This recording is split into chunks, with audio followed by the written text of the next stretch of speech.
Good evening, wherever you're watching us from. This is EBN TV Weekend Edition. My name is Consolata Chibalonza. Before anything else, why don't you take a look at what we'll be having on tonight's bulletin.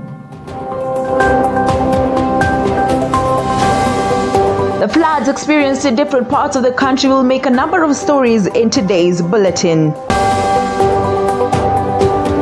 Over 30 individuals are arrested in Kiambaa for unauthorized alcohol sales and consumption during daytime, with confiscated alcohol sent for examination. Free legal services are provided to disadvantaged Kenyans through a partnership between the European Union and National Aid Kenya, aiming to assist those unable to afford legal fees.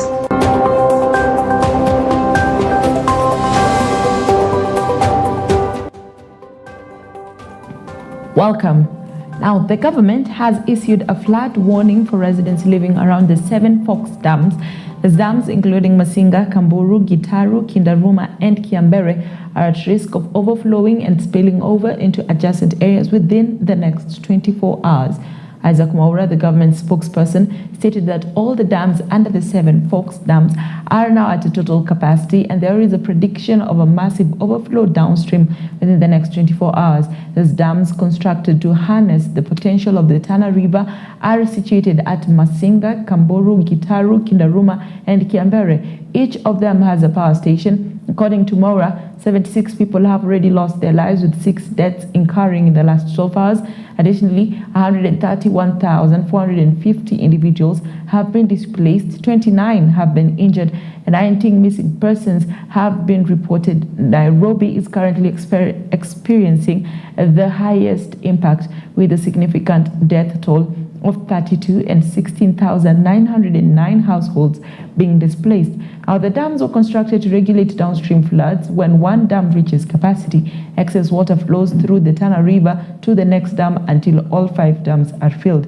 Now, the 7 Forks water catchment areas comprise of rivers Sagana, Mathioya, Maragua, Thika, and Chania, which converge in Murang'a to form River Tana.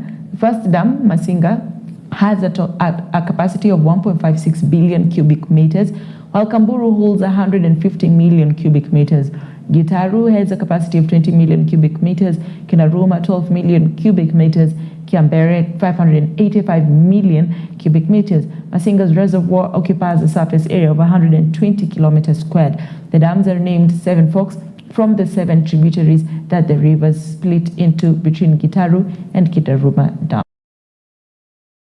The country has witnessed heavy and persistent rainfall, accompanied by severe storms and above average precipitation during the ongoing March, April, May, in short, long rainy seasons. Then we have Western. We have 6 persons who have passed on, injured 0, missing 0, and those who have been displaced in terms of households is 1,870, and this totaling to 9,325 represented here. Thank you, sir, and of course the military for the good work that they are doing in rescue measures. Basically, what are they going to do? For example, the NYS will be helping in terms of unclogging the drainage. The NYS also will be helping in terms of food distribution, and also in terms of any other physical works that are required. It's also good to say that Major General Koito is here. He is the head of the Special Forces of the KDF, who can who are deployed with special skills in the far-to-reach areas. So we have the best of the best here. The government is currently assessing the damage to infrastructure, including roads and other installations.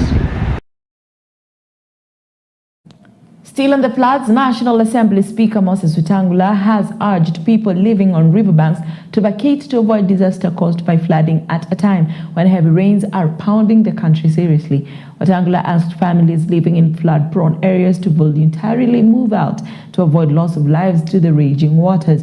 The speaker spoke when he addressed mourners in separate funeral services of Albina Nekesa Nganga and Noah Lusaka in Bungoma over the weekend. The speaker called on the national government and county administrators to ensure that people exposed to dangers of being swept by floods voluntarily move out to higher areas to save their lives.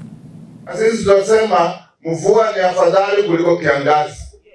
Ile tunaomba tu ni wale ambao wamepewa jukumu ya kufanya mipangilio ya maendeleo. Kama kule Athi River imetokea ya kwamba watu walikubali kujenga nyumba za kuishi katika mkondo wa maji. Na maji imeumiza watu, maji imeua watu. Such planners must be held accountable. Hapa Bungoma hatujakuwa na shida sana ya maji kwa sababu sisi tuko high ground. Maji natoka hapa inaumiza watu kule Budalangi. Na huko mafuriko pia imetokea, serikali iko inasaidia. We want to urge Kenyans today, and we have been told by the meteorological department ya kwamba this rain is going to go on with the intensity we are having for another 6 to 10 days. Na kama ni hivyo, wale watu ambao mnakaa katika mikondo ya maji, you should voluntarily move to higher ground so that you don't get affected. Kwamba kuna mvua nyingi inaendelea na mvua maji yanasomba watu kila uchao. Mimi yangu kama senator ninapoleta pesa katika county, ninataraji kwamba governor na watendakazi wake wataweza kujipanga sawasawa na kuhakikisha kwamba haya maji hayasombi watu katika mji wa Bungoma. Kanisa, iwe walimu, iwe nani, tunasema umoja wetu uendelee na muendeshe umoja, ukiongea ya kwamba lazima tuungane kama jamii ya Western Region. Umoja wetu ndio nguvu yetu. Naona ma-engineers ya Kenya kazi yao imekuwa mbovu. Maji imeua watu wengi sana katika Kenya hii. Mambo ya drainages inashinda ma-engineers yetu ya Kenya. Kwa hivyo nataka serikali ichukue jukumu ya kuhakikisha kwamba engineer yule anaandikwa, yule anajua kazi. Sio tu mtu kupewa kazi na uwanja hata drainage ajui na watu na wananchi wanafariki vile wanaendelea kufariki namna hii. Now, the Kenya National Highway Authority informs the public of the closure of Mugeka-Murang'a road section from Gadaji Junction to Posta in Murang'a town. This closure is a result of the collapse of the road embankment across 5 sections, causing significant damage to the road infrastructure and posing serious safety risk to motorists and pedestrians as well. In light of this, KENHA advises motorists and pedestrians to utilize the following alternative routes. For traffic from Mugeka to Murang'a, use Mugeka-Kaweru Junction, Gakonya-Murang'a route. For traffic from Murang'a to Kiriaini, Murang'a-Kangema-Kiriani route is to be used. For traffic from Murang'a to Kiriaini, use the Murang'a-Gatiba Junction-Gitugi-Kiriani route. The authority is actively monitoring the situation on site 24/7 and is determining the necessary remedial actions. Motorists are urged to remain vigilant, adhere to safety protocols, and exercise caution, especially during heavy rains, to minimize the impact.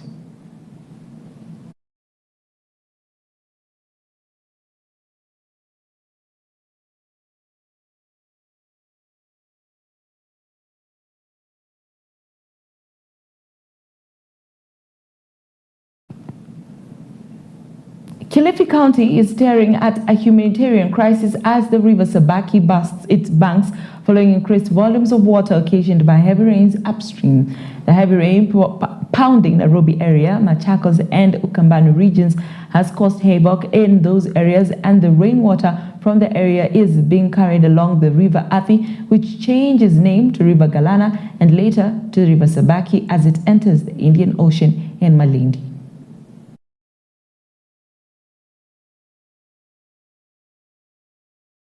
Janga ambalo limetupata saa hii ni mafuriko. Wodi yangu kusema kweli imepata hili janga la mafuriko. na katika eneo zima vijiji karibu 11 vyote vimeweza kusombwa na mafuriko, hasa maeneo ambayo wananchi wanalima chakula.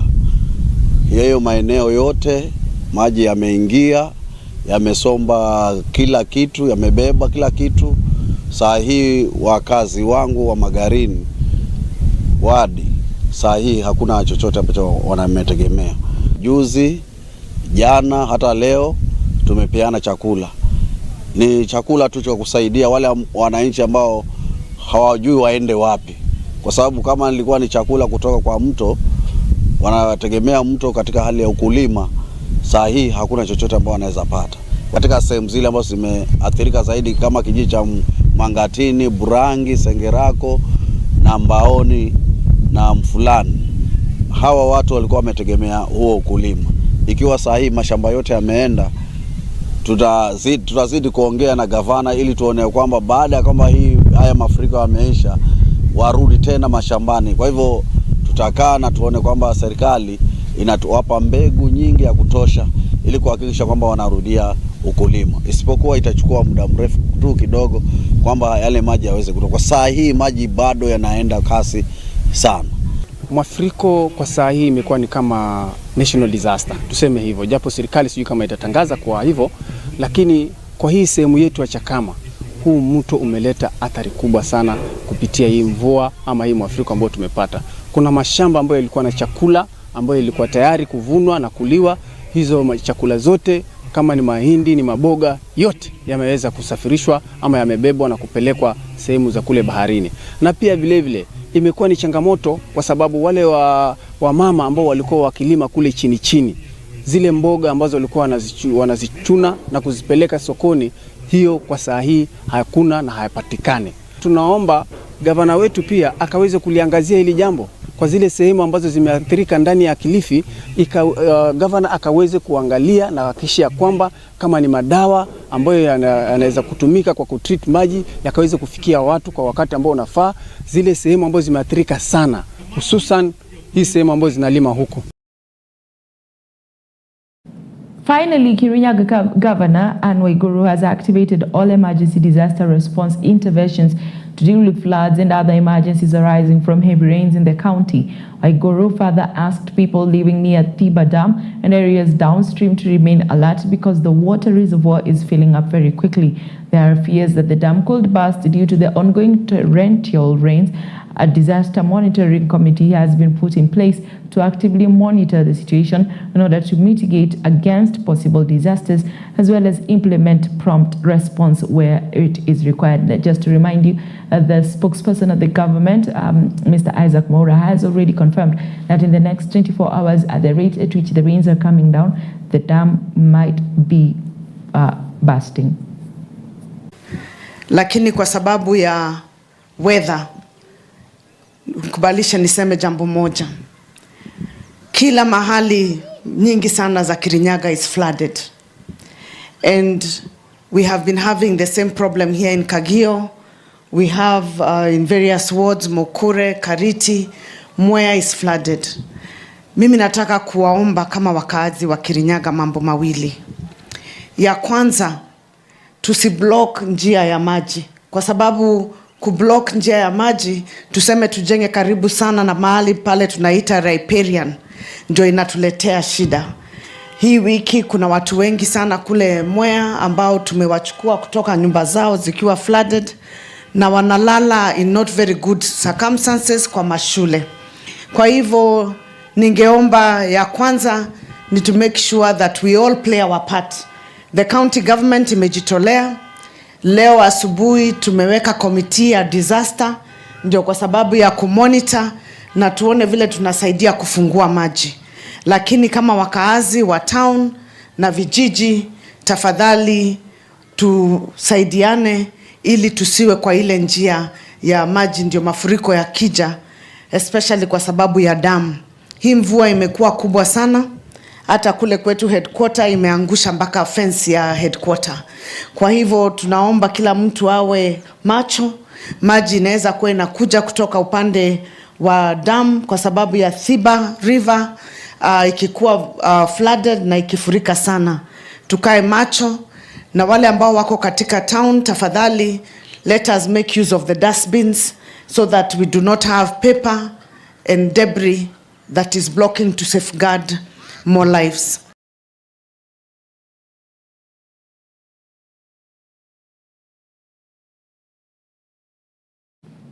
President William Ruto away from the floods now. President William Ruto, together with his wife, Mama Rachel Ruto, arrived in Bulawayo, Zimbabwe for a 2-day official visit.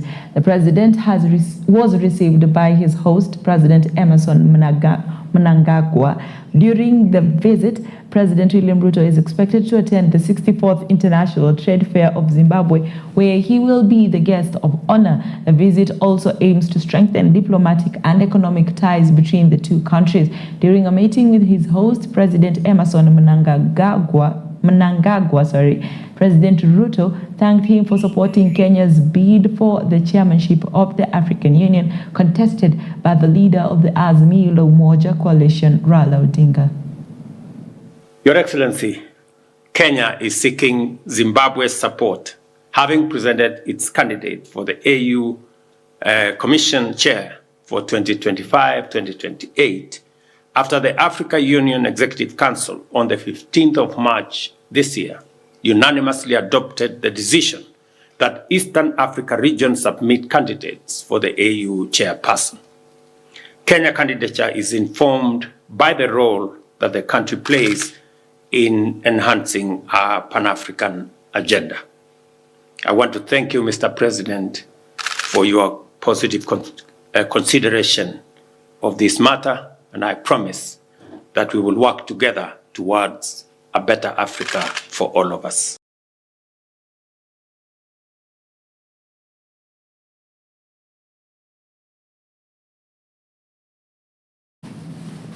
Police officers from the Kiambaa constituency have raided a bar in the village of Gashie and arrested over 30 individuals suspected of selling alcohol at unauthorized hours and without proper licenses, while others were apprehended for drinking alcohol during the day, which is against the law. According to the district commissioner of the area, Geoffrey Teragon, these officers were able to confiscate the alcohol from the bar to be sent to government laboratories for examination to determine if the bar was only selling spirits.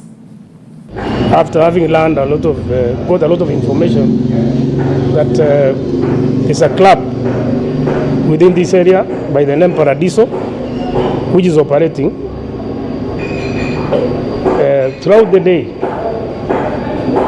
And it's not the first time. I think our officers have come before and they found it. So when we came, actually, this place was open. We entered inside and we found more than 30 youth who are drinking here. They are drinking alcohol. These are spirits. We checked everything in the counter is not licensed, but they are selling alcohol. So the alcohol they are selling here in an unlicensed premise, we are not sure whether it is actually compliant. Pombe hapa ni nyingi sana, sababu unapata hata kama hujaona bai imefunguliwa, unapata vijana huko ni walevi. Kwa hivyo hawajafika kikomo, wanafaa kufuatilia mpaka pombe ishe. Watu wakuwe soba, wafanye kazi mchana, kama ni kunywa wakunywe jioni. Mimi naitwa Douglas Kang'ethe. Paradiso shinda ndio tunashindwa kwa nini? Kwa sababu hata license hana.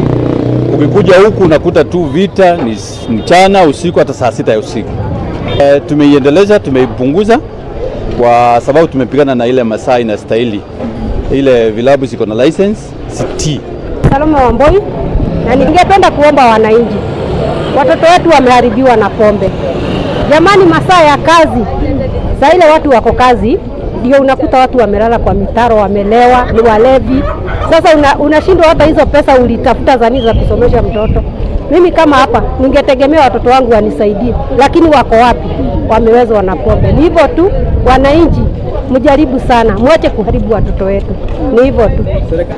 Ningetaka wasikie serikali venye inawaambia. Ndio serikali haiwachukii, maana hata pia mnasaidia, lakini mfungue masaa yanayofaa. Hivyo tu ndivyo ningependa kuomba. na wale wanafungua inafaa wachukuliwe hatua. Now, the Parliamentary Committee for Agriculture investigating fake distribution of fertilizer wants the company involved in distribution of the fake fertilizer to compensate farmers, saying that the government paid for the fertilizer and it should not take the responsibility, of compensation. They now want proper investigation done and those culpable forced to pay by deducting their balance of money owed by the government if found culpable. The government cannot run away. Yeah. And seasons don't wait. As we investigate, as we are saying we are guilty or not guilty. Because there is a mistake for sure. We have seen, even with our own eyes, we have seen there was bad product out there. So what do we do to that innocent farmer who came to the board, to the cereals board, came and collected fertilizer? And we have also said maybe even the cereals need to start educating the farmers. When you come in, there were all these manner of names. There was organic fertilizer. There was, soil conditioner. There was all of them were named fertilizer. Others were organic or non-organic. So we need also to have a category where we can be able to educate our farmers and tell them, if you're planting, if you're in Uasin Gishu, this is the best for you. This is for maize, this is for sorghum, because fertilizer is not just fertilizer. We opened a door for businessmen to come and do business with our farmers. But they are the ones who are saving. So government taking responsibility and compensation doesn't mean the government is guilty, because there's somebody somewhere. And our aim as a committee is to find out who is that someone. For sure, if the compensation is done, that means there's double allocation of money. So money must be returned. That's why we said we also want to follow on accountability. Compensating on a certain variety of fertilizers from Gelgreen that was discovered to be fake, and we have information that not all the money had been paid. So what we are doing, what the government will be doing is that they will reroute. They will route all the money they had not paid from the supplier, so that they can be able to compensate the farmers. So all the compensation will come from the supplier who supplied fake fertilizer. So supply of various types of fertilizer, National Cereals and Produce Board must be able to synchronize. During the planting season, it must be having adequate stocks of planting fertilizer, and during a season like now, it must be having adequate stocks of top dressing fertilizer. Kenyans who have no means of accessing justice will have a sigh of relief after a European Union, in partnership with National Aid Kenya, provide free legal services to those who are unable to access justice. Speaking during the launch, those who will be benefiting from the services are those with the land issues, children cases, and other cases, according to Musyoka Kimanthi, chairman of the National Legal Aid. This will benefit people who can't afford legal fees. As head of governance at European Union in Kenya, Alexander Braun, saying they have already released 850 million Kenyan shillings, an amount which will assist the legal system, mostly for the most vulnerable in Kenya, for the delivery of justice in the country. There has been this perception that legal services are a preserve of the rich. But again, if you look at our constitution, you realize that there are rights, and among those rights are access to justice, among others. So, National Legal Aid Service is that state agency mandated to provide free legal services to those who cannot afford. And part of it is to create awareness. Why we are here today is to let people know about the existence of this organization, to tell them that they have rights and where they can come, and they can come to us. We have various areas that we could focus on. We focus on children matters, land matters, cases to do with criminal justice, especially to the indigent person, whereby they're not able to engage an advocate due to cost implication. So those are the cases that we deal with. We also partner with other actors in the justice sector to ensure that we also apply alternative dispute resolution as a way of enhancing access to justice. The European Union has developed a partnership of roughly 850 million Kenyan shillings for the National Legal Aid Service to help the National Legal Aid Service being empowered as a full-fledged institution in it, and to support its efforts to improve access to justice for the most vulnerable groups in Kenya.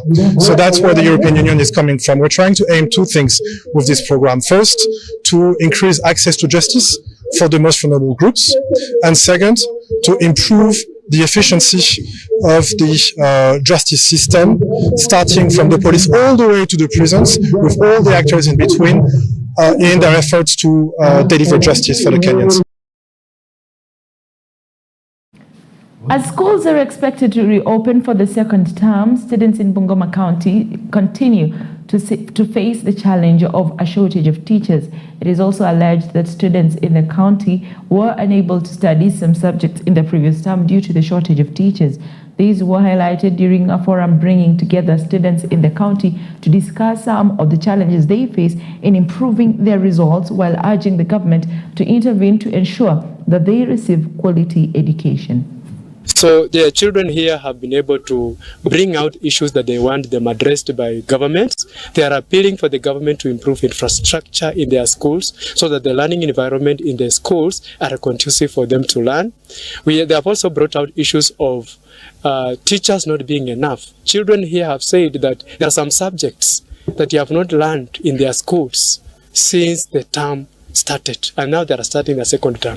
They are worried if they are actually going now to catch up with the syllabus. They have also raised issues about lack of learning and teaching materials, ICT equipment in our schools, laboratories, workshops. So these are some of the challenges that the pupils here have raised. And our appeal as partners working with the government is that these issues has to be addressed for it to be able to implement and deliver CBC to our learners. So we are happy that the government is here, the CEC Education and Vocational Training for the county is here. We have the County Department of Education, Minister of Education is here. These issues that children have spoken are going to be presented to them as duty bearers in the form of a memorandum from the children so that it can assist in having these issues addressed for better delivery of the curriculum in our schools. Na maarifa yayo hayo yatumie katika maisha yao ya baadaye. I've gained the skills and values I need to be a good leader.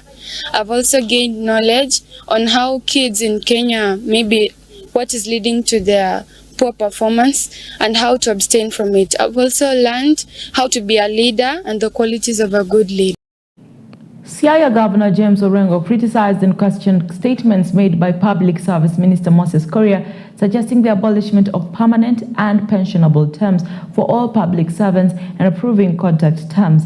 Speaking in Ramula Game East during a church event, Governor Orengo described the idea proposed by Public Service Minister Moses Kuria as shameful and directionless, emphasizing that if the Council of Governors opposes and rejects the proposal, it will deprive employees of their basic right to job security as employees. Those who are elected, including myself, have a security of tenure, because even a removal, you have to go through a process. Judges serve beyond the age of 72 years old, and they got a security of tenure. Any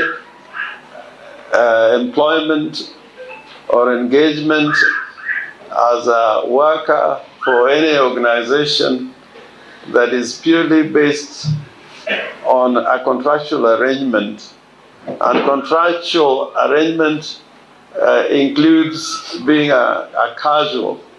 When you're employed as a casual worker, you are on temporary terms, and those in law would normally be those who are employed for, strictly speaking, 6 months or on a monthly basis.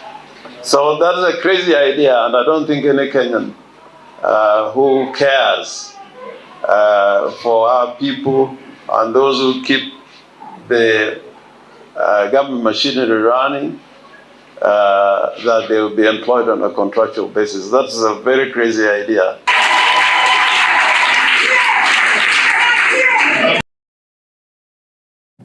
And Orengo closes up today's weekend edition. My name is Consolata Chibalonza. Thank you very much for being with me through this rain. I do hope you keep warm. And those who might or are living next to riparian areas, please do vacate as early as possible. The rains are here with us. It is only prudent that we stay safe. It is only prudent that we take the necessary measures. In as much as the government has a part to play, we also have a part to play. Do not try crossing the road either on foot or a motorcycle or even a lorry. Your life is worth far much more. Until next time, God bless.